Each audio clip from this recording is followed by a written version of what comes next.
By the way, how many of you have ever lost a job? That's quite an interesting experience to go through. And I know some of you are probably reminiscing about experiences you've had. I remember the very first job, the first paying job that I ever had, I lost in quite short order. And it was quite a simple job. I was a young teenager at the time, and it was basically mowing a lawn. And the lawn was about 2 acres. I was required to use a push mower at the time, no self-driven engine or anything like that. I was supposed to mow one section of the yard every week, and then the entire 2 acres every other week. And I got fired. And when I did, I was quite upset. I didn't understand really why I had been fired rather quickly. I was very upset with the guy. He didn't give me a chance. You might say that I didn't really understand his expectations, that I didn't know what he was really wanting me to do, but that's not really the case. He had told me specifically what he wanted and when he wanted. The problem was that I didn't really, and it's embarrassing to say, have the right reasons for doing the job when I did the job. And that's what's embarrassing to admit, is I really only wanted to mow the lawn when I needed money. And that didn't work for him. So I lost that job. And I also lost a relationship with a gentleman that I really could have learned a lot from. Now, why am I telling you this? I really don't know. I was on my way here this morning, and it came to mind, and okay, not really. Let's turn to Exodus chapter 1, and I'm going to read from a version I usually do not go to first because of the source of the translation and also the things that have been left out of it, the things that have been put into it, admittedly by some, denied by others. But I do find in this case that it does have pretty good wording. So I'll be reading from the New International Version, Exodus chapter 1, beginning in verse 8. Exodus 1, verse 8. Then a new king who did not know about Joseph came to power in Egypt. Look, he said to his people, the Israelites have become much too numerous for us. Come, we must deal shrewdly with them, or they will become even more numerous. And if war breaks out, they will join our enemies, fight against us, and leave the country. Verse 11, so they put slave masters over them to oppress them with forced labor, and they built Pithom and Ramses as store cities for Pharaoh. Verse 12, but the more they, the Israelites, were oppressed, the more they multiplied and spread. So the Egyptians came to dread the Israelites and worked them ruthlessly. Verse 14, they made their lives bitter with hard labor in brick and mortar and with all kinds of work in the fields. In all their hard labor, the Egyptians used them ruthlessly. I'm sure we've all seen slavery depicted in action on TV shows or movies other than the Ten Commandments. And we've seen that when these who were called slave masters or the owners of the slaves, dealing with them, they treat them hardly as human beings. The slaves were serving these people in a way that none could desire. In the New King James Version, we read in verses 13 and 14, so the Egyptians made the children of Israel serve with rigor or harshness, as the margin notes, and they made their lives bitter with hard bondage. I'm not entirely relating to the lawnmower incident, but I do see a slight parallel with a principle that I learned and value to this day.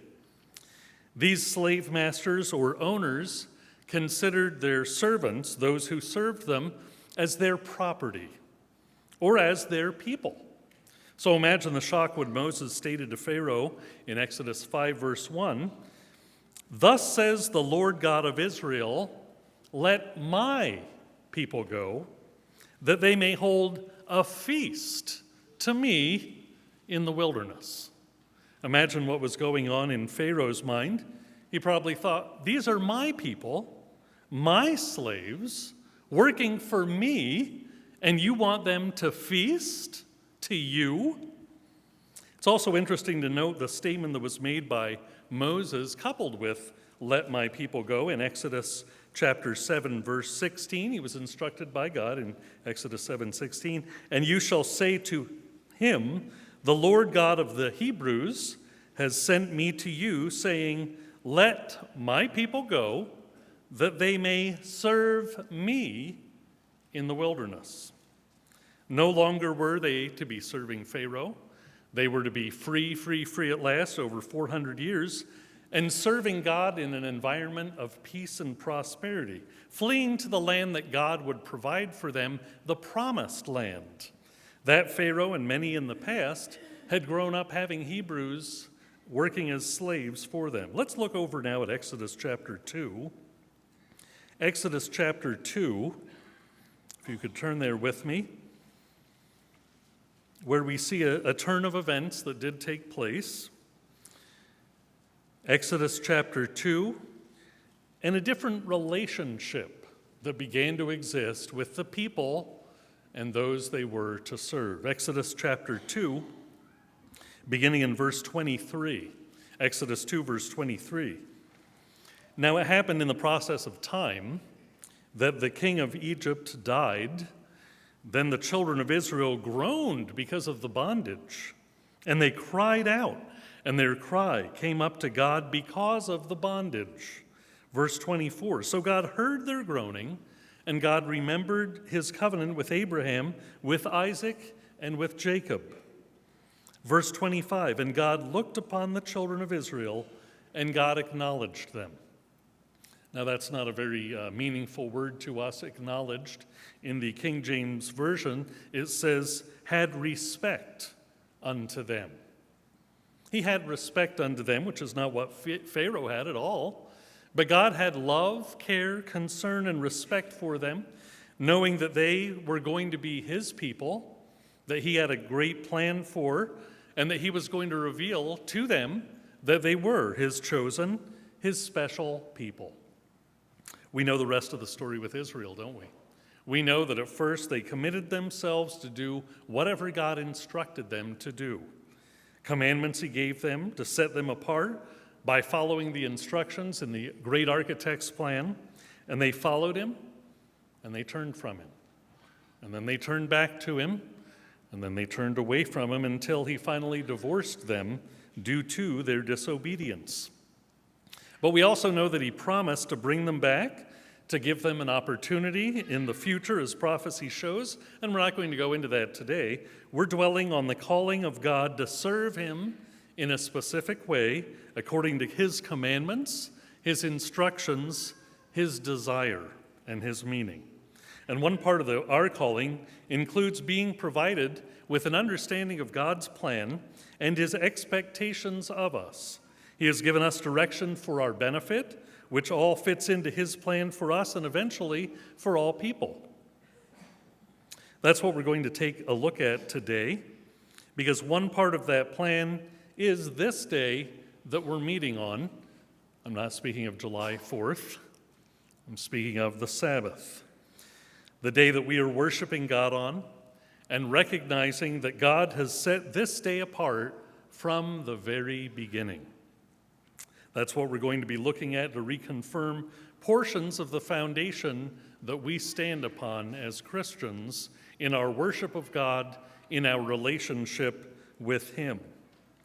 Back in the beginning of the Bible, let's turn there to Genesis, the book of Genesis, chapter 2. We read of the creation of the Sabbath, clearly specified as the seventh day, in fact, emphasized 3 times. Now, there are some cultures, one of which I am aware of, where in conversation things are repeated. Sometimes they are repeated just to be repeated, just a part of communication. Other times they are repeated for emphasis, to get a point across, to get the meaning and not say, I never heard you say that. Genesis chapter 2, beginning in verse 1. Genesis 2, verse 1, "Thus the heavens and the earth and all the host of them were finished." Verse 2, "And on the seventh day God ended his work which he had done, and he rested on the seventh day from all his work which he had done." Verse 3, "Then God blessed the seventh day and sanctified it, because in it he rested from all his work which God had created and made." Did you see a little repetition there? Do you get the point? How many of you remember some speaker who used to say, "You get the point?" Frequently. Some of you do. When something is emphasized as it has been in what we've just read, I hope we can all get the point, because it's obviously emphasized. We can't say, "Oh, I didn't hear that. Oh, I didn't see that. Oh, it didn't seem that significant to me," since there was no emphasis being made, something that we cannot do. Now, some have speculated about these verses, as we know is very common to mankind. Some have speculated and stated that God rested from his creation on the seventh day, but did not instruct anyone else to do so until the time of the Israelites. Now, if you ever said anything like that to a devout Jew, he or she might either be embarrassed for you, laugh, walk away, or think, well, this person just doesn't know. Because the Jews, the devout Jews, have very special traditions that they hold on to, and they are traditions that are sometimes very meaningful in the eyes of God, and some are not.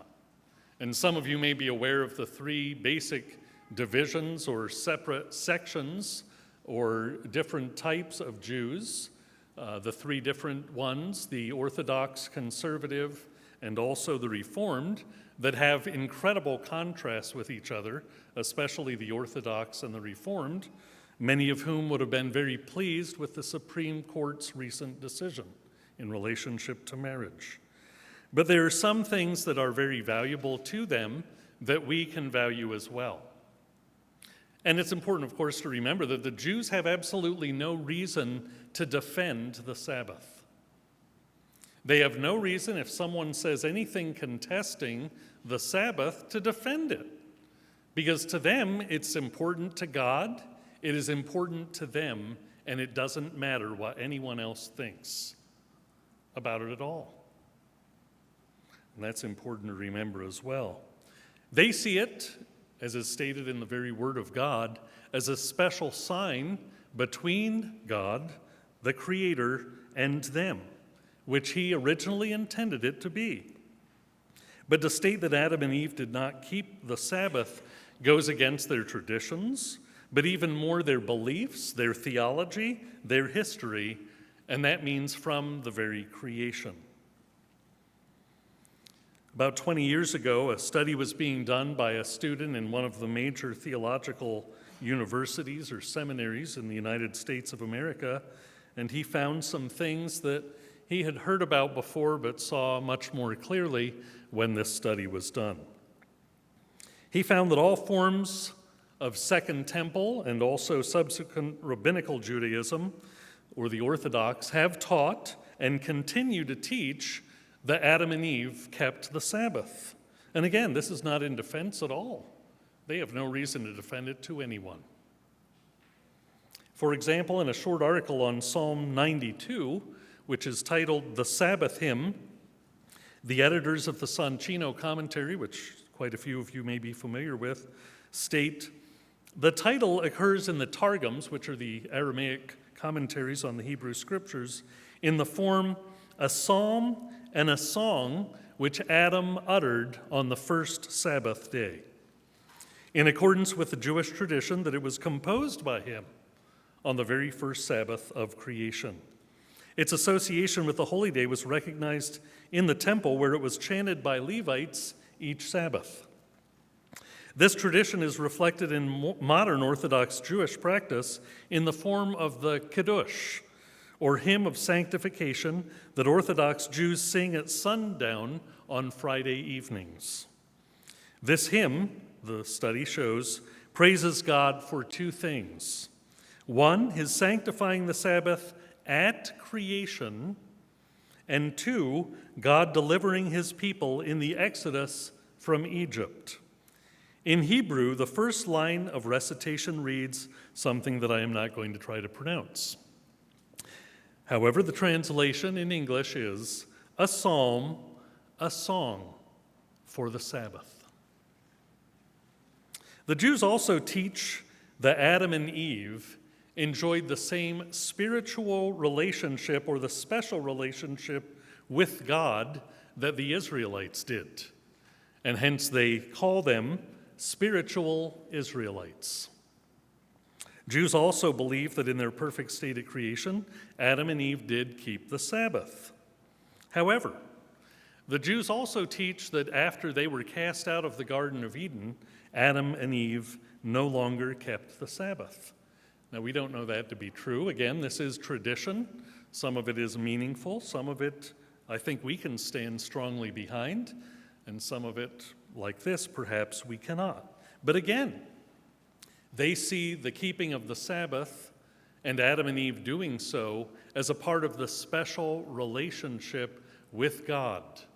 The special relationship including a sign, a gift, a blessing of the Sabbath in a relationship that is important to you and to me as well.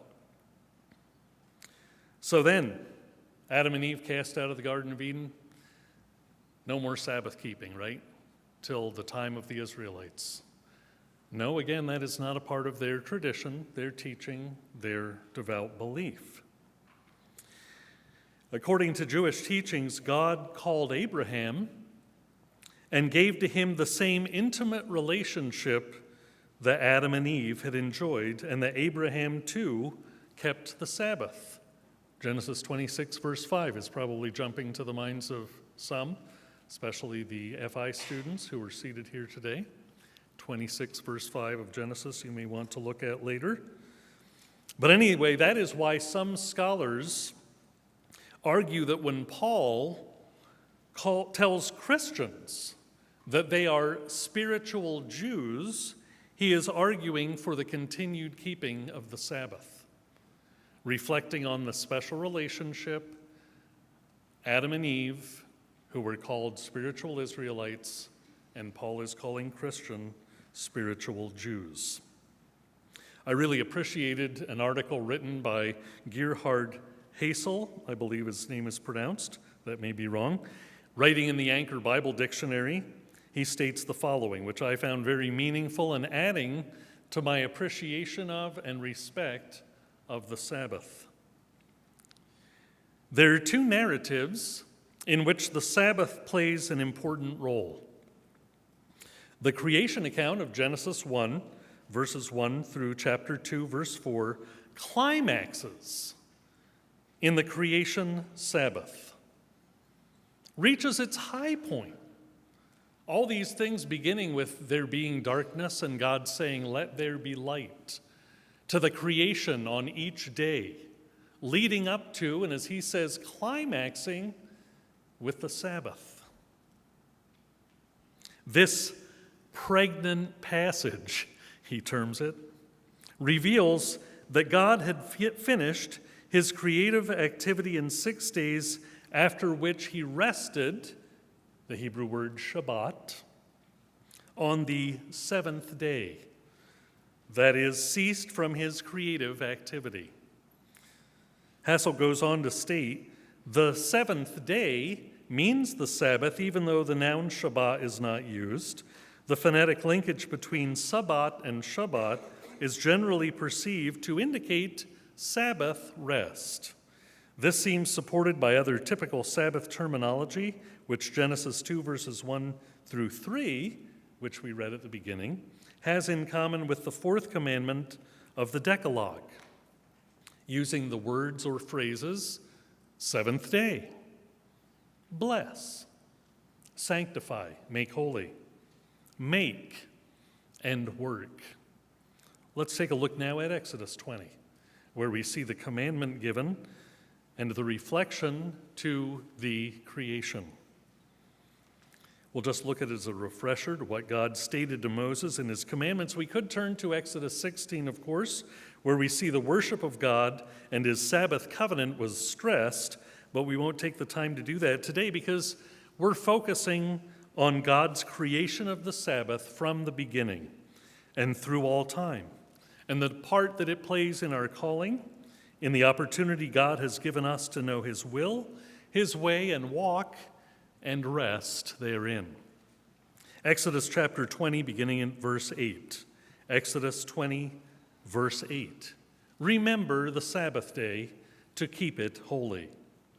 6 days you shall labor and do all your work, but the seventh day is the Sabbath of the Lord your God. It's not your Sabbath. It's not the Jews' Sabbath, but God's Sabbath, as we also see stated in Leviticus 23.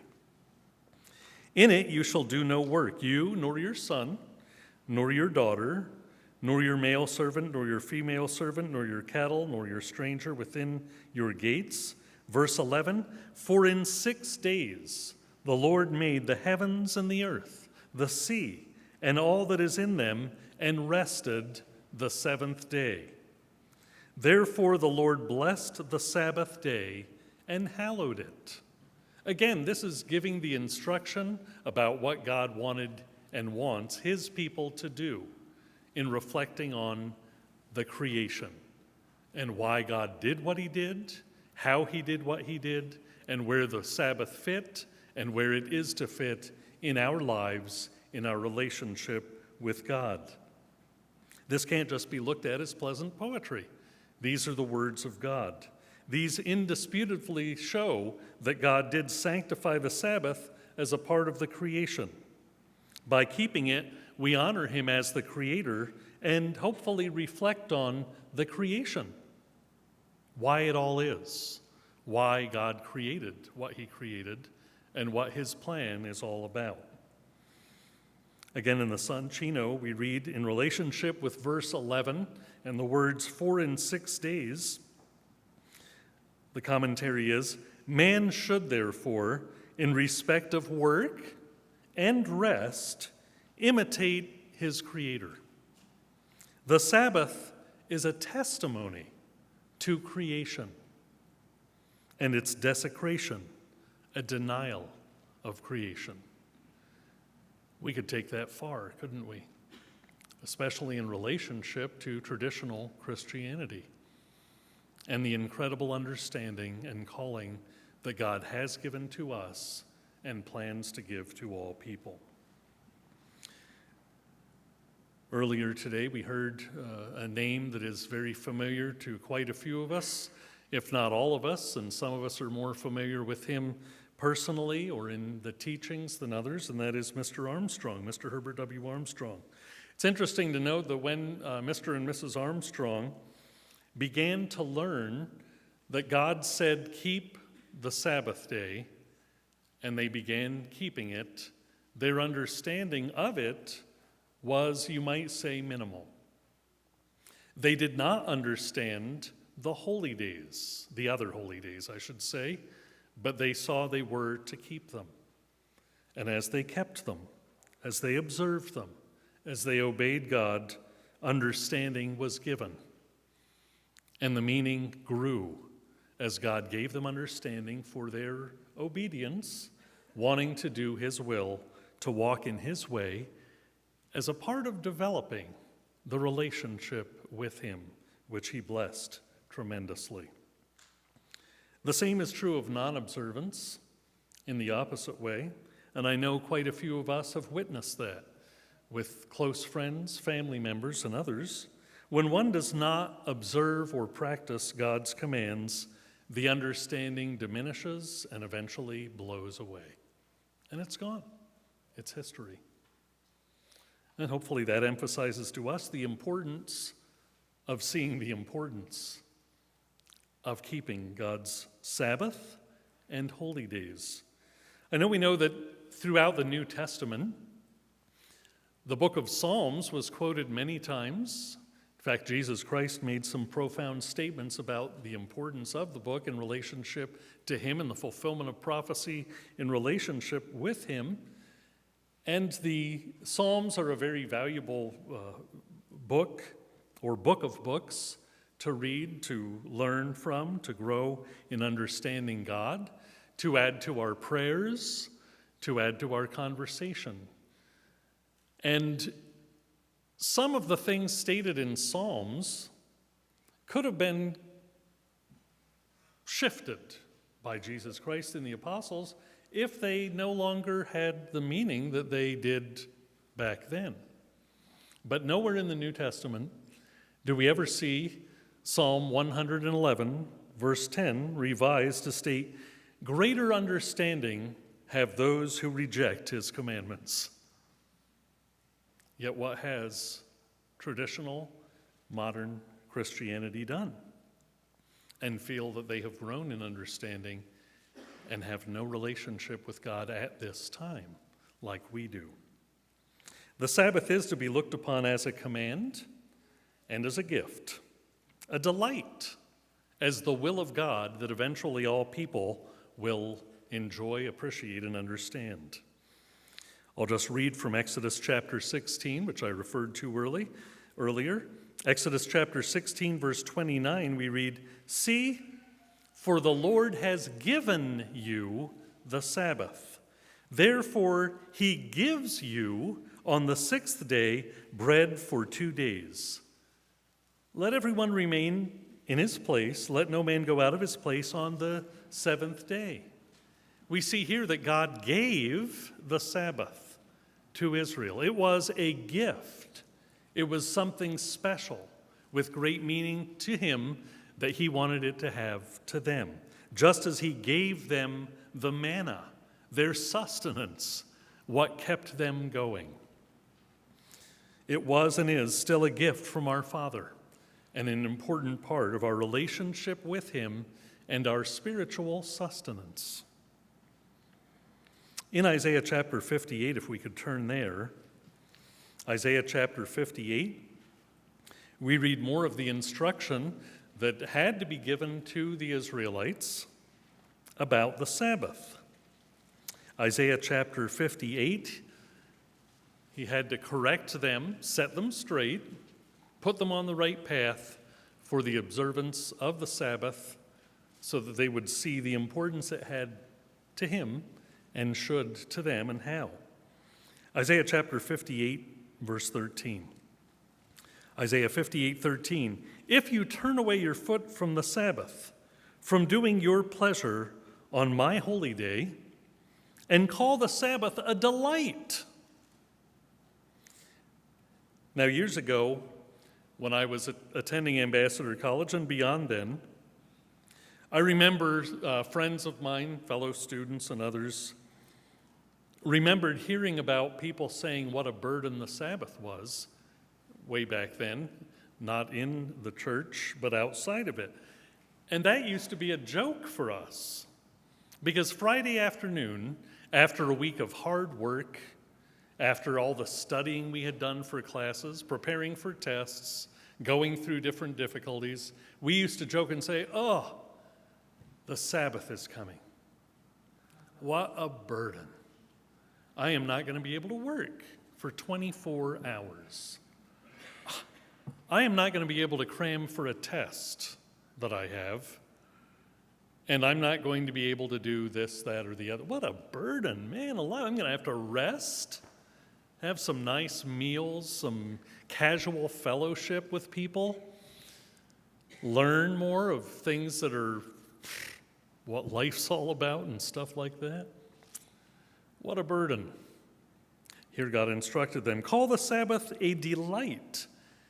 And the word delight comes from the Hebrew word for luxury, or a word that can be translated luxury.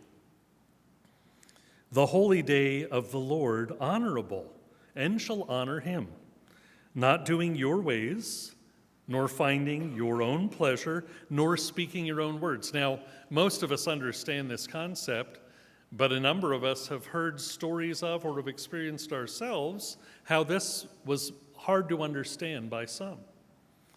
And they thought that to rest on the Sabbath day when they first learned of it, because they knew nothing of church, they knew nothing of services being held, they knew they were to rest on the Sabbath.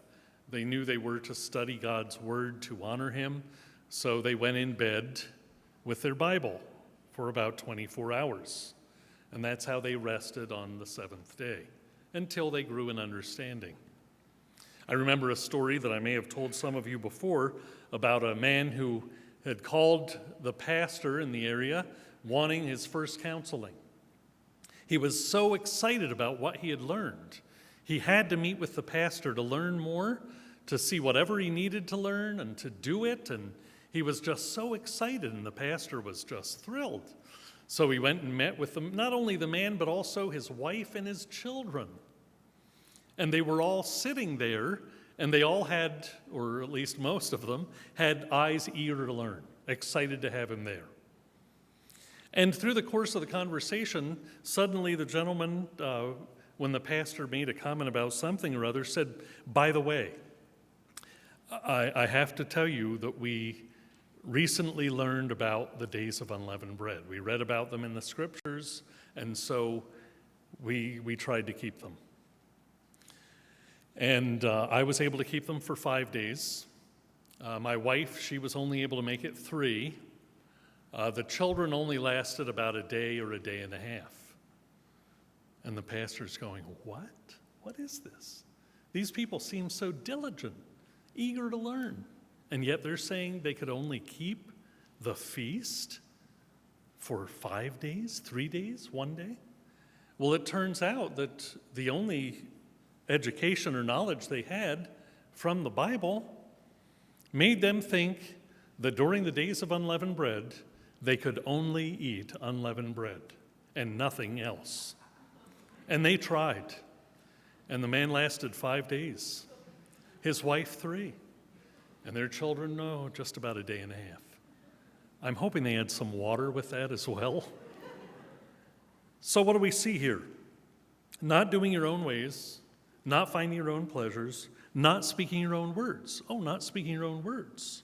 If someone read this without having more understanding, and they came to services for the first time, someone greeted them at the door and said, "Good afternoon, how are you today?" Would they say, "How good and how pleasant"? Is that okay? Well, of course, we know the concept here is dealing with God and his will and our own will that might be in conflict with God's will. So when it does say, not doing your own ways that are going against God's ways, not finding your own pleasure that is going against the pleasure God wants you to have, nor speaking your own words which go against the very word of God. These statements in Isaiah 58 are dealing with what is right in accordance to God's will or contrary to it. And that is something that we, of course, learn and grow in understanding, and again are to see that the Israelites at this time had been making a burden of what God intended to be a delight. As he said, call the Sabbath a delight, a luxury, a pleasure. In the Sanchina, once again, relating to verse 8 of Exodus chapter 20, and the word remember. Remember. This verb is infinitive, grammar students, and so is not limited in time. Always keep the Sabbath in mind during the week, so that if, for instance, you come across a special article of food, set it aside for the honoring of the Sabbath. Remember the Sabbath, always. Not Friday at 3:45. What time sunset? See, am I going to get it all done by then? What are we going to do this Sabbath? I've got no idea. I know we got services tomorrow. I can't remember where it is, but I'm going to be there. No, they're saying, remember the Sabbath always. Remember that it is to be the climax of the week, the high point of the week as God created it, as God intended it to be, reflecting on God's plan, his purpose for us, for you and me, for his coming kingdom, and for what all people will eventually be given the light regarding. This is good for us to embrace, I feel. I think many of us may have special meals, special things that we do Friday night, and perhaps can do more, making sure that the Sabbath is set apart as the high point of the week, again, the climax, the pinnacle. And it says, remember the Sabbath day to keep it holy. To remember that it is set apart by God for us, and that we are to be keeping it, observing it, doing what is pleasing to God, what delights him. As we read in verse 14, Isaiah 58:14, then you shall delight yourself in the Lord. You shall delight yourself in the Lord, and I will cause you to ride on the high hills of the earth and feed you with the heritage of Jacob your father. The mouth of the Lord has spoken. This is important, people. Do you get the point, right? That's what he was saying to the Israelites. And it is something that has great meaning to you and to me today. Let's continue reading in chapter 29. As you know, chapters and verses didn't exist when the Bible was written. They didn't appear in the original manuscripts. They were added for reference sake, sometimes appropriately, sometimes very inappropriately. But anyway, verse 59, verse 1, we read, behold, the Lord's hand is not shortened, that it cannot save, nor his ear heavy, that it cannot hear. But your iniquities have separated you from your God, and your sins have hidden his face from you, so that he will not hear. Again, this was serious instruction being given to the Israelites, and these words, these very meaningful words of correction, of setting straight, of putting on the right path, of reestablishing the relationship God intended them to have, were given right after the instruction about the Sabbath that we just read in verse 58, or in chapter 58. God gives us instruction. He gives us direction that are a part of his plan for us. We are called to serve God, and no command is a burden to us unless our carnal natures make it a burden by not seeking God's will, not seeking his way, not seeking its purpose, not seeking its reason, or resisting its purpose and reason, and the wonderful opportunity God has given to you and to me. The Sabbath is a day that cannot be taken lightly. We see all the hoopla about July 4th, don't we? We're going to hear some really banging tonight. We're going to hear some bursts of fireworks and all kinds of things tonight. This is one of the most exciting days of the year for a lot of people and for a lot of different reasons. How excited are we about the Sabbath day that God has given to us as a blessing, as a gift, every week, as the climax to the week? It grows in meaning to those that he has called and to those who reflect on his word and grow in understanding and appreciation of it. It should have more meaning and be more of a delight to us as God's people as we have this one day of the week, every week, that separates us more from the world and where it's going. We have to remember the profession as stated in Hebrews chapter 10 that I will read to you. Hebrews chapter 10, verse 23, let us hold fast the profession of our faith without wavering, for he is faithful who promised. And let us consider one another. We have been called to a relationship with God and with each other, and the Sabbath is an important part of these relationships. Let us consider one another to provoke to love and to good works, not forsaking the assembling of ourselves together as the manner of some is, but exhorting one another, and so much the more as you see the day approaching. We have been called to a profession that can be related to a job, as I referenced at the beginning, and God has called us to serve him and to serve all people in the future, to serve God not as slaves in Egypt, but as apprentices, with Jesus Christ, our elder brother, as our high priest and God. We are the children of God, learning from him, following in his footsteps as he has been and is teaching us. And with that as our profession, we have been given clear direction on what God expects of us and when, and what the intent and purpose and the reward is. Let us uphold the Sabbath, dwelling on its intent, on its meaning more and more. Let us remember the Sabbath day to keep it holy.